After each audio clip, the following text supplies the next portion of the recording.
I was less than 50 miles into my 1,000-mile off-road adventure. I'd already been stuck more times than I could count. I'd had the Land Cruiser on its side 3 times, and I'd ripped a hole in the sidewall of one of my tyres, leaving me travelling now without a spare through some of the most insane 4x4 I'd ever attempted.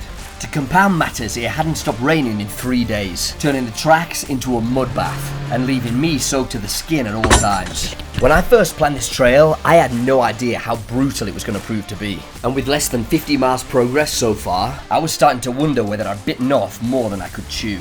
If one more thing happens like this is over.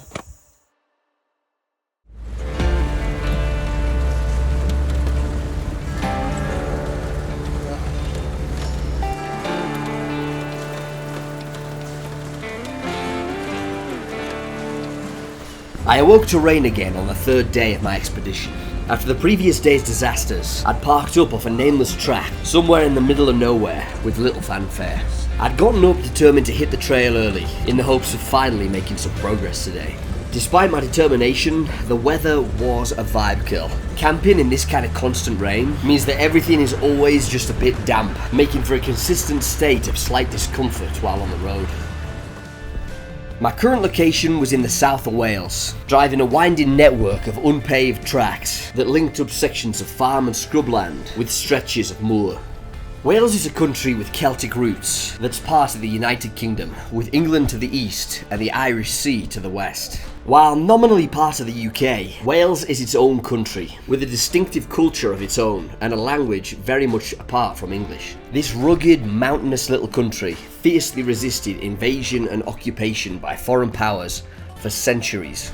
The mountains and inhospitable high moorland terrain acting as a natural barrier to those who would enter and impose their way of life on the independent Welsh.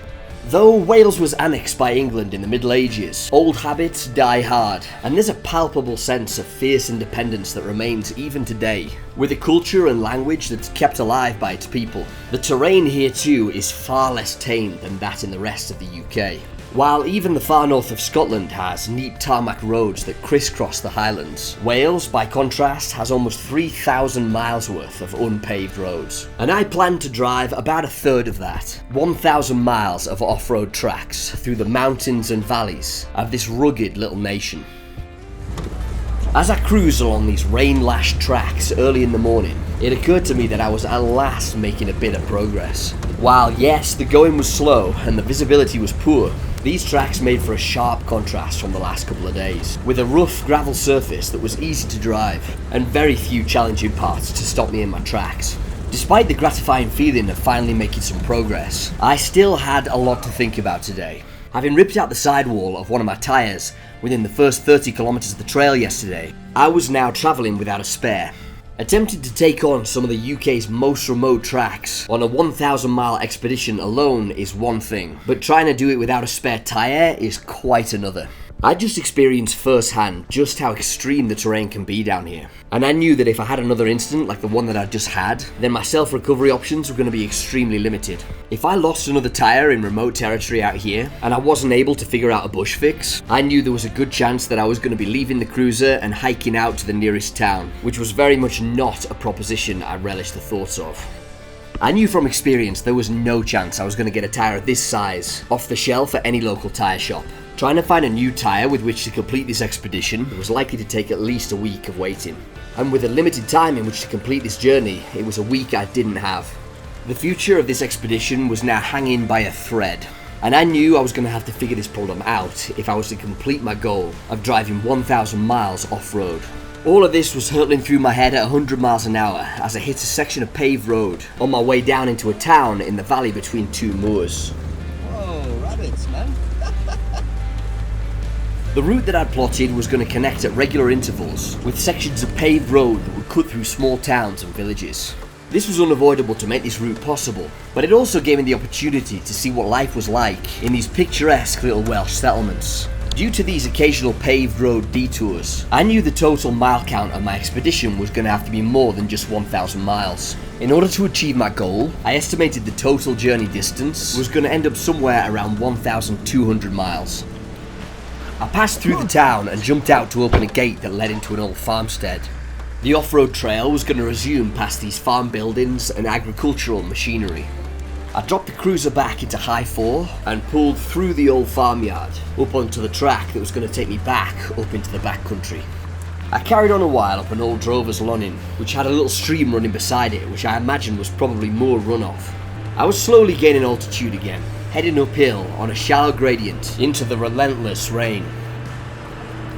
I carried on for miles like this, driving a sprawling network of farm tracks and lanes through this undulating agricultural land of open fields cut through with dry stone walls and hedgerows that I imagine must have supported the communities around here for generations, with the ever-present looming mass of the moors and mountains that made up the horizon. Before long, the track network opened out, and I found myself transiting another section of high moorland terrain. The weather up here even worse, with the wind buffeting the cruiser from side to side as I forced the vehicle through huge pools of standing water.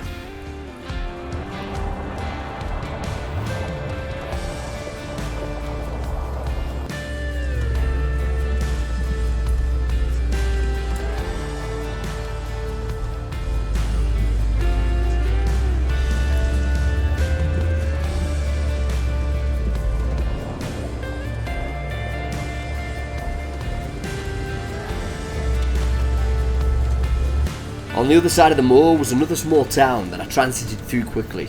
In the summer sun, maybe these places are cheerful, but as I passed them in the pouring rain with the cloud on top of me, they felt dreek and dreary.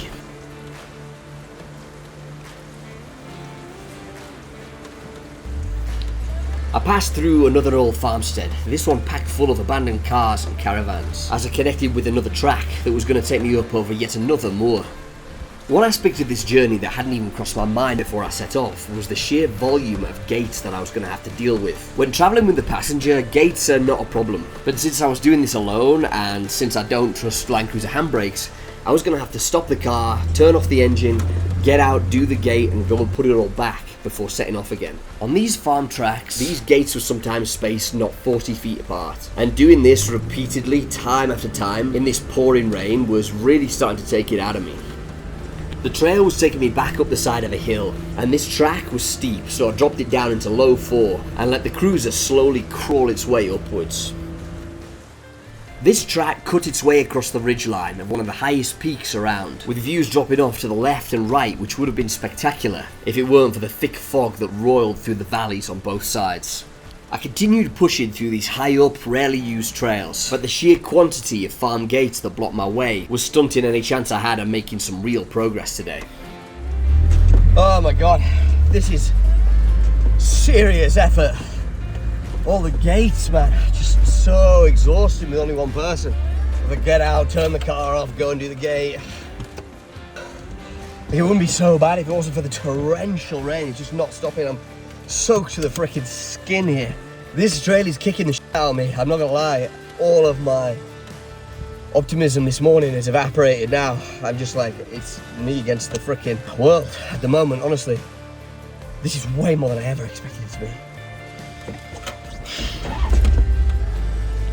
I continued pushing the cruiser across a stretch of open country. The short, hardy moor grass cut through with faint tyre tracks, making it quite clear that this route was very rarely used. As I pulled up to the gate on the other side of the moor, the cruiser's back end slid out leftwards. Whoa, whoa, whoa, whoa, what the? I managed to steer into the skid and correct it before it had a chance to turn nasty. Nevertheless, that served as a reminder of just how quickly things can go quite literally sideways while pushing a heavy vehicle through wet ground. I pushed on along the trail, and to my surprise, it opened up into a finely manicured golf course, its neatly trimmed lawns and intentional groves of trees standing in sharp relief to the wild country that I've been passing through for the past few hours.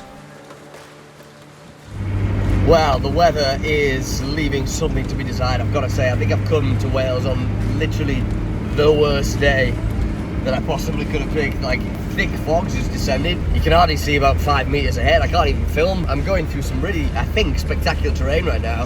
I'm at about 1,000 meters and I've just gone over a huge mountain pass, but you just can't see anything. I spotted an old ramshackle abandoned house just off the trail, and despite the weather, my curiosity got the better of me, so I jumped out to go and have a look. I love exploring old ruins like this, but as I reached the house, it was clear that it was actually still pretty well locked up. I peeked in through the shattered living room window and decided the rain was just too torrential, so I hurried back to the car. I was pushing back uphill again, on a rough and rocky track, headed back out towards the moors and hills. Oh, I tell you what, man, this rain is just relentless. It's like, has a serious psychological effect on the whole trip, because the cloud and the bleakness and the pissing rain, it makes everything just more difficult. You're constantly a bit uncomfortable. Yeah, it makes everything more of a challenge, and not fun challenge. Like, in the sun, everything seems surmountable. In the pissing rain, like, lesser things feel more insurmountable, you know what I mean? I continued through miles upon miles of this spectacular terrain, and despite the weather, these high moors were beautiful, if bleak and barren in equal measure. I cruised up towards a craggy mountain range, pushing the vehicle through the howling wind and rain. The track meandered through these backcountry areas, taking the path of least resistance through this inhospitable terrain.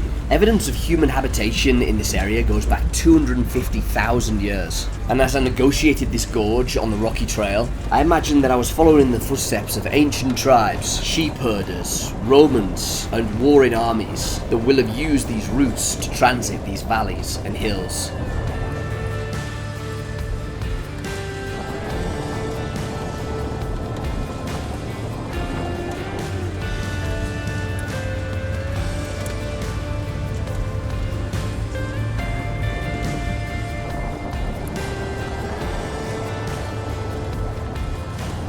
I approached a herd of sheep on an intersection on the trail, and as I pulled up towards them, one of them got spooked and separated from the herd.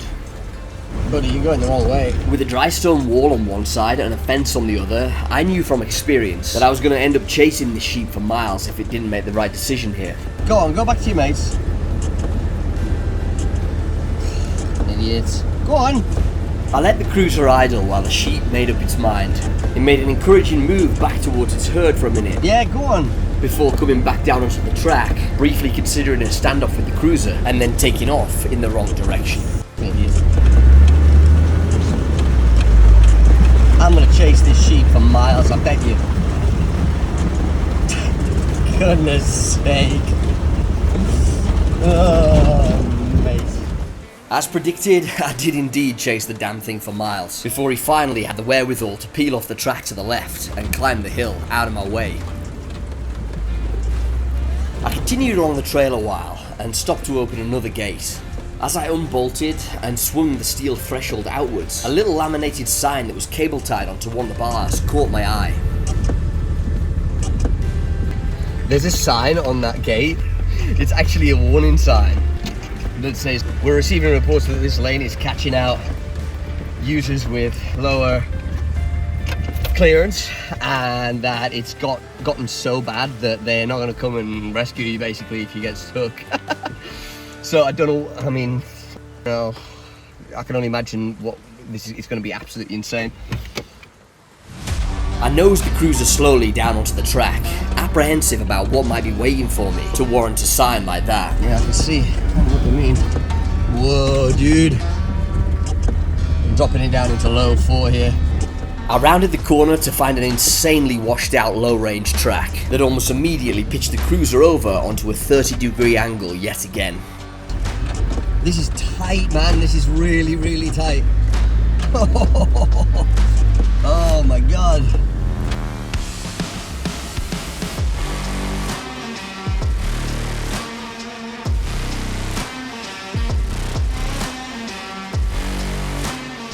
I continued forging my way down, following the trail. The track pitching the cruiser from side to side, on angles that varied between 20 and 30 degrees. Whoa, leveled out a bit now. Holy shit. Woo! Holy mother of God, that was f***ing insane. Jesus. Whoa. Whoa. Okay. Oh, it's happening again. This one's like really serious. Holy shit.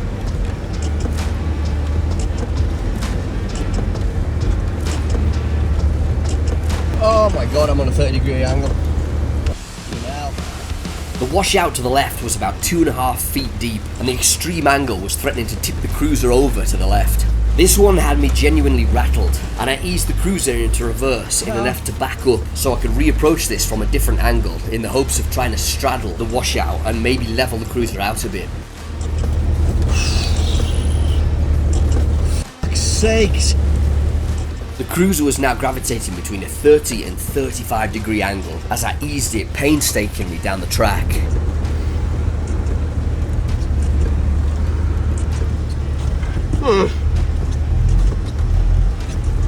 Fucking hell!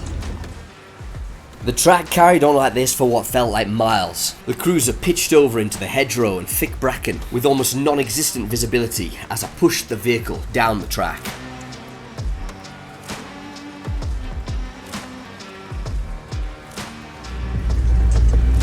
That's genuinely scary. Oh.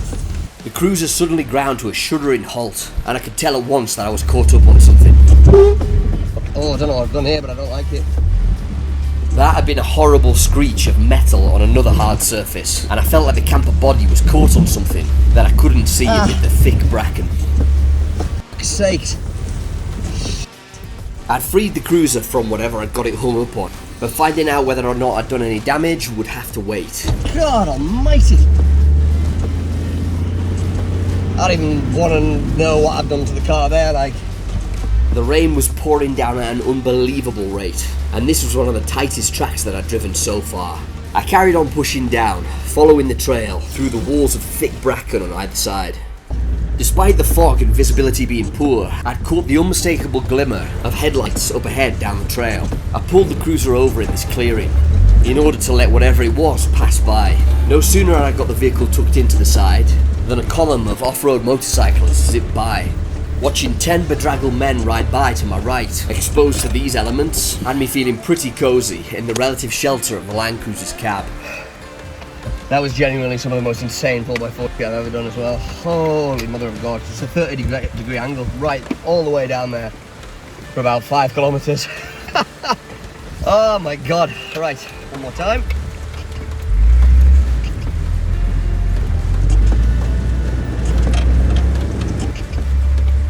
Mirrors are out.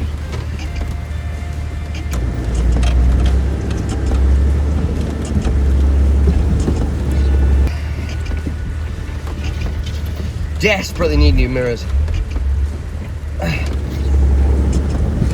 Holy shit. Between the rain, fog, and overgrowth of bracken to either side, visibility of the trail at this point was almost 0%. I really can't see what's going on down there, honestly.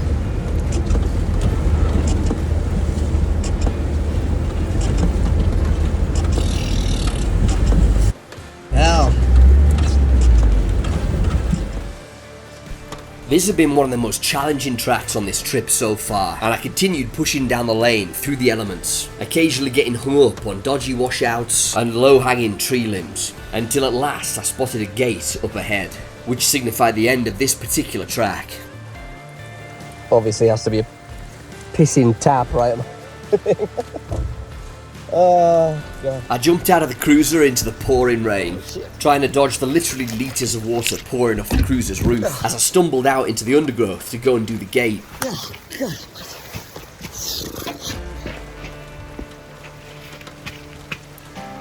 I think the car is remarkably alright. I thought I was going to see big gashes down the side of it, but yeah, no, it's just totally fine. Anyway, that continues. Yeah. There was a wide open space after this gate, and I was planning to pull the Land Cruiser down into it to properly inspect around for any damage or mechanical problems. I fought my way back up the track through the undergrowth towards the vehicle. Jesus! Just went over on my arse. Now I'm really wet. Oh, it's close. Oh, I'm so wet. That's so wet. Whoa, this is tight as shit. Dude, hit the trees here. I pulled the cruiser through the tight gateway, avoiding low-hanging tree limbs, and rolled it to a halt in the wide open space beyond.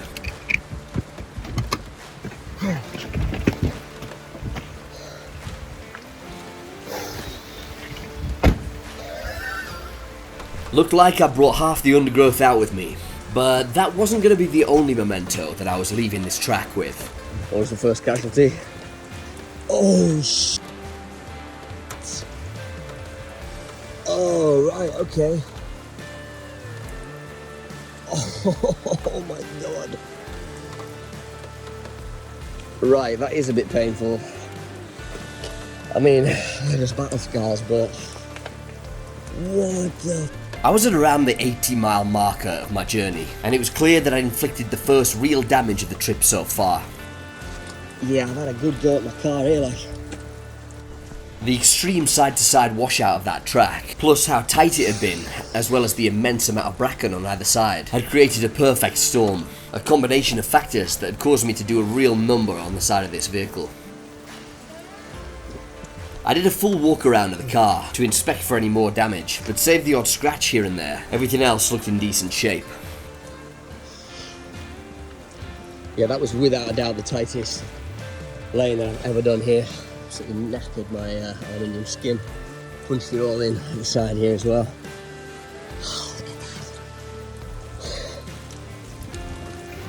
Wow, alright. I still had miles to cover today if I was to find a camp spot before dark, so with nothing else to do, I cleaned up the excessive foliage stuck in various orifices on the cruiser and prepared to hit the trail once again. Yeah, well, my bluster about it not having gashes in the side was a little bit premature. As I forged on into the evening, across another high, lonely, rain-lashed moor, I could have no idea that what I'd just experienced there was merely a taster of what was just around the corner. I didn't know it then, but just up ahead lay insane low-range terrain, treacherous, slippery rock step ascents, yet more mechanical problems with the cruiser. There's something wrong with it. Miles upon miles of remote, high-altitude, flooded-out trails, and insane deep water crossings on a 2,000-year-old Roman road.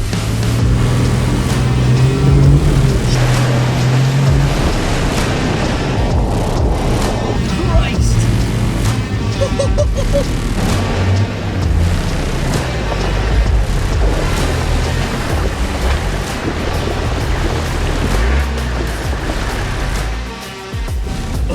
Oh, this trail does not disappoint every single goddamn time.